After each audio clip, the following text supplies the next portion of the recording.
નમસ્કાર મિત્રો, education with Jignesh ચેનલમાં તમારું સ્વાગત છે અને હું છું જિગ્નેશ. મિત્રો, જેવી રીતે આપણને 2-3 દિવસ પહેલાં મેં તમને જે અપડેટ આપી હતી કે મંગળવાર સુધીમાં કચ્છ ભરતીનું જે PML જે છે આવવાની પૂરેપૂરી શક્યતા છે. તો આજે ઓફિશિયલ અત્યારે ન્યૂઝ આવી ગયા છે અને આજે છે 4 તારીખ અને આજે તમે જ્યારે વિડીયો જોઈ રહ્યા હશો તો કદાચ PML મુકાઈ ગયું હશે. 6:30 વાગ્યાનો ટાઈમ આપેલો છે.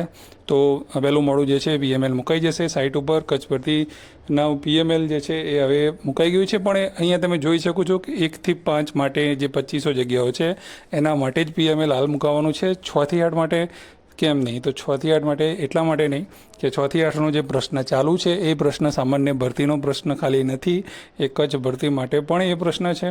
તો જ્ઞાન સહાયક જે બાબત ડિગ્રી બાબતનો જે પ્રશ્ન રહ્યો એ પ્રશ્ન જે છે એ કચ્છ ભરતીમાં પણ છે. તો જ્યાં સુધી એનું સોલ્યુશન ના આવે તો સુધી કચ્છનું પણ PML આપીને પછી સુધારવું પડે, એ બધું કરવું પડે. એના કરતાં એ પ્રશ્ન 6 થી 8નો જ્યારે સોલ્વ થશે અને આપણે એવી આશા છે કે 10 થી 15 તારીખની વચ્ચે જેવો આપણે સમય આપેલો છે ઉપરથી આપણને એવી માહિતી મળેલી છે, તો એ 10 ઓગસ્ટથી 15 ઓગસ્ટની વચ્ચે 6 થી 8નું ક્લિયર થઈ જશે. તો પાછળને પાછળ પણ PML જે છે એ આવી જવાનું છે.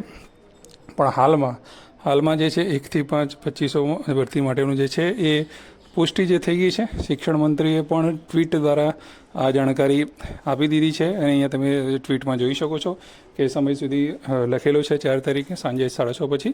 તો તમે વિડીયો જોઈ રહ્યા છો ને તમારું PML આવી ગયું હશે. તો જે પણ લોકો વેઇટિંગની વાત કરતા હતા અમુક લોકો કે ભાઈ વેઇટિંગ અને કચ્છ ભરતી, હવે કે આ વેઇટિંગ આવશે કે શું, કે પછી કચ્છમાં જવું કે વેઇટિંગમાં જવું, તો આવો પણ તમને પ્રશ્ન હશે. તો આપણે એવી આશા રાખીએ કે હજુ કચ્છનું જે છે PML જ આવ્યું છે. PML જ આવ્યું છે એનો મતલબ એવો નથી કે હાલ જે ઓર્ડર આપી દીધા તો થોડી કદાચ વાર લાગશે. એ વારની વચ્ચે સામાન્ય ભરતીનું 1 થી 5નું વેઇટિંગ આવી જાય તો એના માટે શું કરવું જોઈશે? એ ઘરે તમે બેસી રહેશો તો કશું થવાનું નથી. મિત્રો, ઘણા બધા લોકો કોમેન્ટ કરે છે આ ના, પછી તમે બહાર નીકળો, ત્યાં જાઓ, ગાંધીનગર જઈને એક નિયામક કચેરીમાં મળો, શિક્ષણ મંત્રીને મળો ને એક રજૂઆત એવી કરો. જો તમે વેઇટિંગમાં તમે આણી ઉપર આવેલા હોય, થોડા માટે તમે વેઇટિંગ રહી ગયું હોય ને તમે કચ્છ ભરતીની અંદર જવા ના માગતા હોય તો તમે કાલે તો પરમ દિવસે 2 દિવસમાં જ જઈ એક આવેદન આપી આવો, રજૂઆત કરી આવો કે કચ્છના ઓર્ડર ચાલુ થાય એ પહેલાં 1 થી 5નું વેઇટિંગ નીકાળવામાં આવે.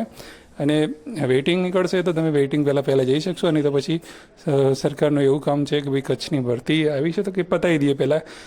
શા માટે PML આવ્યું આટલું જલ્દી? મંગળવારની જગ્યાએ સોમવારે જાહેર કરવું પડ્યું? તમને બધાને ખબર જ છે કે ઘણો બધો વિરોધ થઈ રહ્યો હતો અને બધી શાળાઓ તો બરાબર છે પણ બાળકો પણ વિરોધમાં આવી ગયા હતા કચ્છમાં શિક્ષકોની ભરતી બાબતમાં. અને ત્યાંના સ્થાનિક નેતાઓ, આગેવાનો બધા પણ આ વિરોધ નોંધાવી રહ્યા હતા. તો છેલ્લા 3-1 મહિનાથી જેના ફોર્મ ભરાઈને પડેલા છે. તો PML આખરે જે છે 1 થી 5ની ભરતી પ્રક્રિયા એ પાટા ઉપર ચડાવી દીધી છે.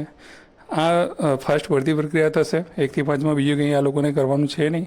તો જેવી રીતે PML આપ્યું એવી રીતે વાંધા અરજી માટે 2-3 દિવસ આપશે અને થોડાક જ સમયની અંદર ફાઇનલ મેરિટ લિસ્ટની સાથે ગાંધીનગર બોલાવશે અથવા તો ડાયરેક્ટ જિલ્લામાં પણ બોલાવી શકે છે. એ પણ જે છે એ ઓફિશિયલ વેબસાઇટ ઉપર કચ્છ ભરતી માટેની જે લિંક જે છે વેબસાઇટમાં એ જે તમારે જોતું રહેવાનું છે અને તેની અંદર જે છે અપડેટ મૂકવામાં આવશે. એ છતાં આપણે કચ્છ ભરતી માટે ઓફિશિયલ માટેનું જે વોટ્સઅપ ગ્રુપ બનાવ્યું છે એની અંદર 1025 લોકો જોડાઈ ગયેલા છે. ઓલરેડી ગ્રુપ ફૂલ થઈ ગયેલું છે. આપણે એની અંદર માહિતી રિયલ ટાઈમ અપડેટ તમને આપતા હોઈએ છીએ. તો એ છતાં પણ તમારો કોઈ પ્રશ્ન હોય તો તમે કોમેન્ટ બોક્સમાં કોમેન્ટ કરીને જણાવી શકો છો કે કોઈ બી પ્રશ્ન હોય તો એનું કઈ રીતનું કરી શકાય. વેઇટિંગવાળા ઉમેદવારો માટે કહી દીધું કે તમારે શું કરવું જોઈએ. એટલે હાલ બીજી કોઈ બાબતમાં જાણકારી આપણી પાસે હશે તો તમને જણાવીશું. હાલમાં તમે PML કચ્છની અંદર તમે જવાના છો. તમારો કેટલામો નંબર આવ્યો છે, કેટલું તમારું મેરિટ છે, કોમેન્ટ બોક્સમાં જણાવજો. બીજો કોઈ પ્રશ્ન હોય તો કોમેન્ટ જરૂરથી કરજો. જય હિન્દ, જય ભારત. Thank you.